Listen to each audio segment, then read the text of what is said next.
In the year 2000, there was a study conducted by the Texas Commission on Environmental Quality to gain more information on air quality in the Houston area, as well as on air quality across Texas. Aircraft flights, as well as ships and varying methods of transportation, were used to gather data from metropolitan areas, petrochemical plant zones, and marine areas by the Gulf Coast. First, let's talk about these things called volatile organic compounds, or VOCs. These are organic compounds containing carbon, that easily evaporate at room temperature. Therefore, they are quick to pollute the air and atmosphere. From the air quality study, it was found that VOC emissions were actually 3 to 15 times higher than what they were estimated to be. Furthermore, the study analyzed highly reactive volatile organic compounds, or HRVOCs. These are more prevalent in Houston near large petrochemical plants that emit the HRVOCs.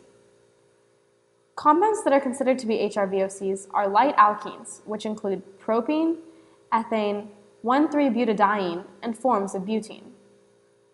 Houston is able to produce ozone faster than any other city in the United States. This is due to the presence of HRVOCs.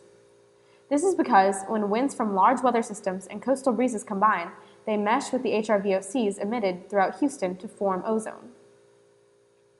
Through the study, it was confirmed that the areas of highest ozone formation were also the areas associated with the most industrial emission.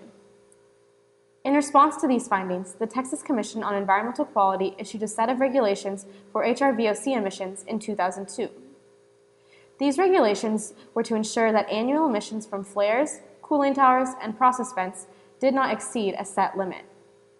The regulations also set more strict guidelines for eliminating leaks and accidental emissions. These regulations required that emission monitors for HRVOCs be installed by January of 2006. In May of 2006, the Houston Advanced Research Center, or HARC, authorized Environ to do a follow-up study and see how the emission monitors were working. They went to 9 local chemical plants, including plants for Chevron, ExxonMobil, Lyondell, Shell, and Texas Petrochemicals.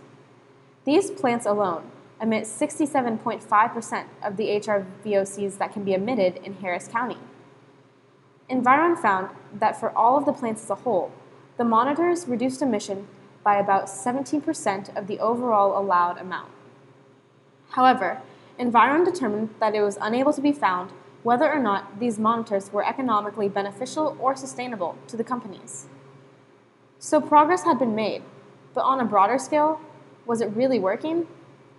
Soon to come would be a second Texas air quality study, which would be aimed at exploring all the progress made since 2006.